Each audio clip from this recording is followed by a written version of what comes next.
10월 23일 주일 새벽예배 본문의 말씀은 시편 39편 말씀이 되겠습니다. 시편 39편 1절로 13절까지 말씀을 통해서 주일 아침에 주시는 하나님의 은혜를 함께 나누도록 하겠습니다. 시편 39편도 역시 다윗의 시라고 성경은 우리에게 알려주고 있고 여두둔의 형식으로 부르는 노래라고 되어 있는데요. 이 여두둔은 여러 해석이 있지만 사람의 이름으로 봅니다. 다윗 시대 때의 대표적인 악장, 오늘로 말하면은 성가대 대장, 지휘자 뭐 이렇게 볼 수 있겠는데요. 아삽이라는 사람과 헤만이라는 사람 그리고 여두둔까지 다윗의 대표적인 성가대 대장, 악장으로 보는 견해가 거의 지지를 받고 있습니다. 자, 그리고 내용상 이 39편은 어제 말씀 38편과 비슷하게 참회시에 해당이 됩니다. 근데 이 39편은 인생 노년, 다윗의 노년에 다윗이 자신의 삶을 회고하는 가운데 지난날에 자신이 겪어왔던 지난날을 회고하면서 인생의 허무한 것들 그리고 그 악인들과의 그런 어떤 허무한 것과 또 악인들과의 그런 관계들 속에서 하나님 앞에 잘못한 것을 회개하고 참회하는 그러한 내용으로 구성이 되어져 있습니다. 한 절씩 보시면서 주일에 주시는 하나님의 은혜를 함께 나누도록 하겠습니다. 1절입니다. 내가 말하기를 나의 행위를 조심하여 내 혀로 범죄하지 아니하리니 악인이 내 앞에 있을 때에 내가 내 입에 재갈을 먹이리라 하였도다. 여러분, 우리가 이게 말에 대한 그 권면은 잠언에도 많이 나오고 다윗도 시편에서도 여러 번 강조를 하는데 혀에 재갈을 물린다. 입에 재갈을 물리고 혀를 조심하겠다. 특히 누구? 악인이 내 앞에 있을 때 이야기합니다. 잠언에도 보면 미련한 자를 훈계하지 말라라고 되어 있거든요. 비슷한 느낌인데 비슷한 결을 같이 하는 의미인데 악인이 앞에 있을 때 말을 많이 하잖아요. 그러면 그것 때문에 오히려 그 악한 사람은 그 말을 이용하거나 그 말을 왜곡하거나 그래서 안 좋게 되는 경우가 많이 있단 말이에요. 그러니까 다윗은 그걸 깨달은 거죠. 악한 사람들 앞에서는 차라리 말을 안 하는 게 좋다는 거죠. 저도 인생을 길게는 살진 않았는데 이 말씀이 무슨 말씀인지 충분히 공감을 합니다. 여러분, 지혜가 없는 사람 그리고 미련한 사람 앞에서는 차라리 입을 다무는 게 좋아요. 말을 안 하는 것이 사실 더 좋습니다. 침묵하는 것이. 그런 맥락에서 지금 악인 앞에서는 자기가 내 입에 재갈을 물릴 것이다 라고 말합니다. 2절 내가 잠잠하여도 선한 말도 하지 아니하니 나의 근심이 더 심하도다 라고 말합니다. 그러니까 악한 사람들 앞에서 말을 조심해야 되는 게 맞는데 선한 말도 하지 못하니 얼마나 답답하겠어요. 왜 근데 그래요?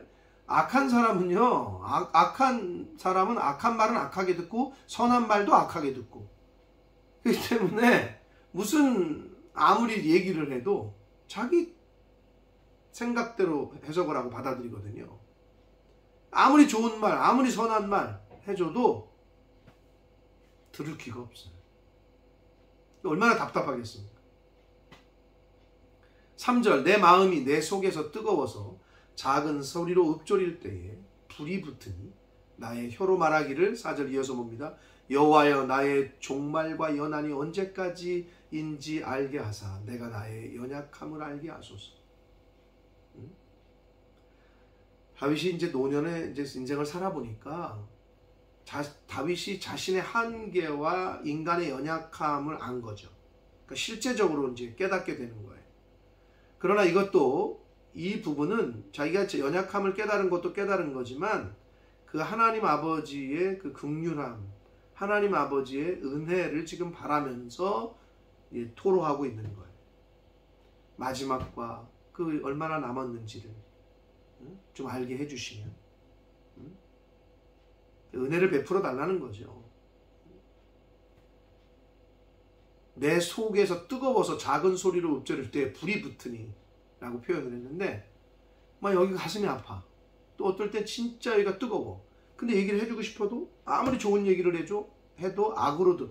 선을 얘기했는데 악으로 들어. 그런 경험이 있거든요. 저도. 아마 여러분도 있으실 거예요.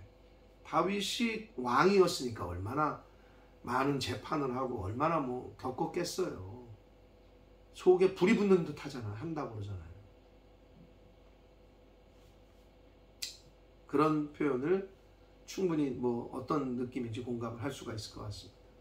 그래서 하나님 앞에 긍휼하심과 인도를 좀 해달라고 자기의 속을 그렇게 얘기를 합니다. 5절 주께서 나를 한 뼘 길이만큼 되게 하심에 나의 일생이 주 앞에는 없는 것 같사오니 사람은 그가 든든히 서 있는 때에도 진실로 모두가 허사뿐입니다. 그러니까 깨닫는 거죠. 노년에 하나님이 인도하시지 않고 함께 하시지 않는 인생은 다 부질없다는 거예요. 소용이 없다는 거예요. 든든히 서 있는 것 같으나 금방 쓰러지거든요.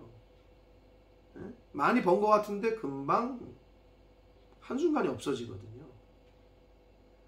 그러면서 6절 진실로 각 사람은 그림자같이 다니고 헛된 일로 소란하며 재물을 쌓으나 누가 거둘지는 알지 못합니다.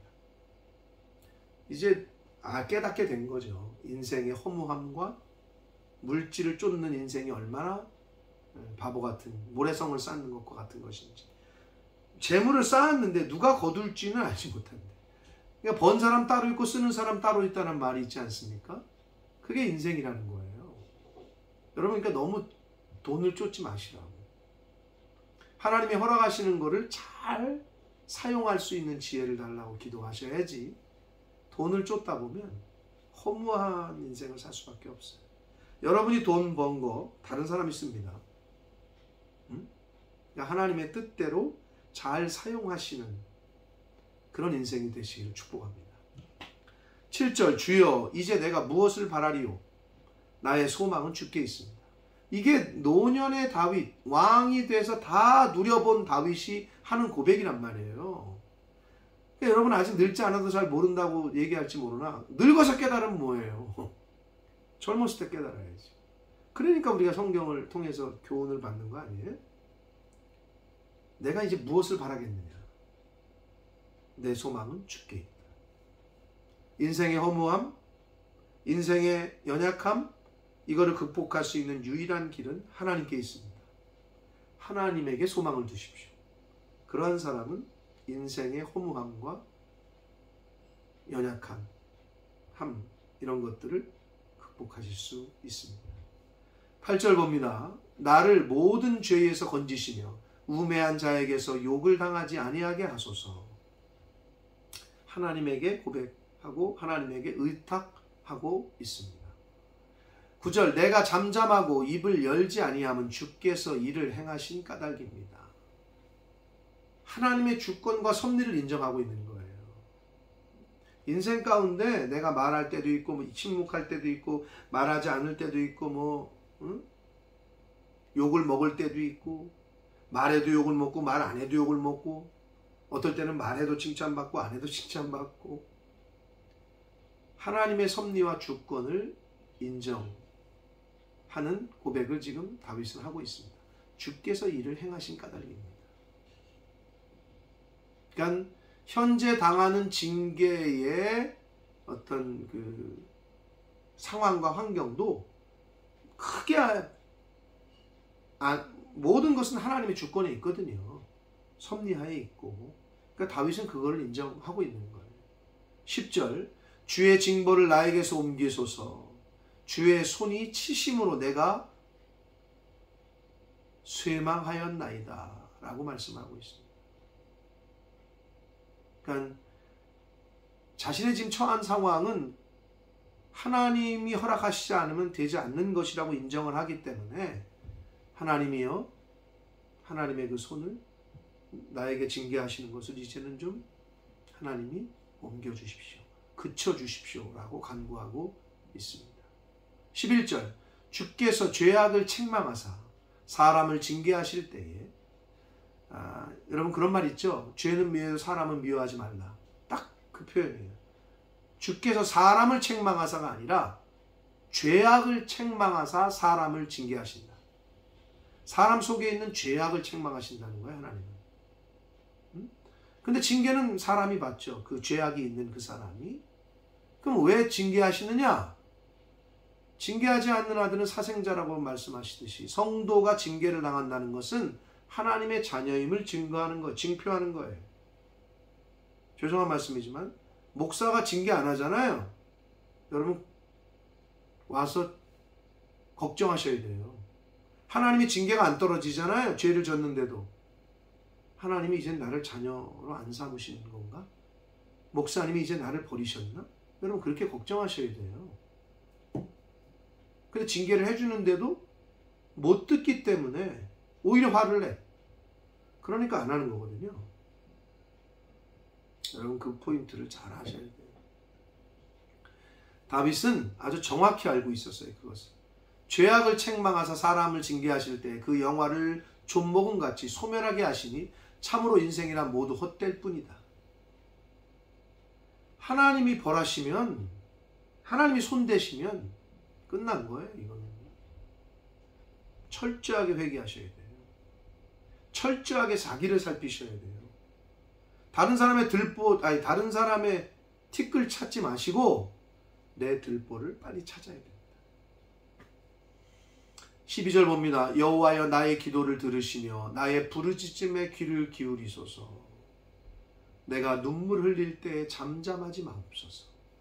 자, 기도, 부르짖음, 눈물, 이 세 가지가 어떻게 보면 다윗의 지금 기도하는 형태예요. 기도를 하는데 부르짖음, 그리고 눈물을 흘려요. 여러분 눈물 흘리며 기도해 보신 적이 언제입니까? 부르짖으면서 기도해 본 적이 언제입니까? 아유 나는 어떻게 교양 없이 그렇게 침 튀기면서 부르짖어서 나는 그렇게 기도 못해요? 아니요. 간절하지 않은 거예요. 아직. 부르짖고 눈물로 하나님 앞에 기도한다. 잠잠하지 마십시오. 나는 주와 함께 있는 나그네이며 나의 모든 조상들처럼 떠돕니다. 지금 자신의 인생이 나그네 인생이라는 걸 알고 있는 거예요. 자신의 인생이 여기서 사는 거는 잠시 거쳐가는 나그네와 같은 인생이라는 거를, 자기 조상들이 그랬던 것처럼 자기도 그럴 거라는 거를 알고 있는 거예요. 이렇게 하나님 앞에서 겸손한 자세로 다윗은 지금 눈물로 부르짖으며 기도하고 있습니다. 마지막 13절 봅니다. 주는 나를 용서하사 내가 떠나 없어지기 전에 나의 건강을 회복시키소서 라고 간구합니다. 이게 아주 인간적인, 있는 그대로. 여기서 근데 그 나의 건강은 육적, 영적 건강을 다 표현합니다. 아직 하나님 저를 부르시기 전에 저를 좀 회복시켜 주십시오. 하나님이 저를 부르시면 내가 가겠지만 이 땅에 거하는 동안에는 하나님 저를 좀 건강을 회복시켜 주십시오 라고 기도를 올리는데, 전제가 뭐예요? 주는 나를 용서하사. 하나님이 용서해 주셔야 그 다음이 오는 회복이 있는 거예요. 하나님이 용서하시지 않으면 회복이 없어요. 하나님이 용서하셔야 회복이 있습니다. 여러분 이게 중요한 포인트입니다. 근데 누구를 용서하세요? 하나님은 회개하는 자를. 그러니까 하나님 앞에서 겸손하게 자기를 살펴야 된다니까요. 그리고 자신의 죄악을 하나님 앞에 철저하게 회개하는 게 제일 우선이라니까요. 사랑하는 성도 여러분, 다윗이 어떤 인간이었는지 우리 다 알잖아요. 근데 어떻게 해서 하나님 앞에 이렇게 쓰임을 받았고 메시아의 조상이 됐고 철저한 회개, 이게 우리와 다른 점이었다. 사랑하는 성도 여러분, 하나님 앞에서 철저하게 회개하는 은혜가 저와 여러분에게 있기를 축복합니다. 성령은 여러 가지 영으로 표현되지만 회개의 영이라고도 말씀합니다. 하나님의 말씀을 통해서 회개의 영이 부어지는 오늘이 되시기를 예수 그리스도 이름으로 축복합니다. 기도하겠습니다. 살아계신 하나님 아버지, 복된 주일을 저희들에게 허락하시고 이 아침에 하나님 앞에 예배드림으로 주일을 시작하게 해주시니 감사합니다. 아버지 하나님, 다윗의 고백이 저희들 고백되게 해주시고 다윗이 했던 기도의 자세가 저희들의 자세가 되게 해주셔서 오늘 회개의 영을 부어주심으로, 말씀을 통해 회개의 영을 부어주심으로 아버지 철저하게 우리들의 하나님 앞에 예배드릴 때 정결하게 거룩하게 하나님 앞에 나아가는 복된 주일이 되도록 주님 은혜 내려 주옵소서. 앞으로의 남은 인생 또한 하나님 앞에 그렇게 거룩하게 정결하게 성결하게 나아가는 살아가는 저희들의 인생이 되도록 주님 회개의 영으로 함께해 주옵소서. 예수 그리스도 이름으로 축복하며 기도 올려옵나이다. 아멘.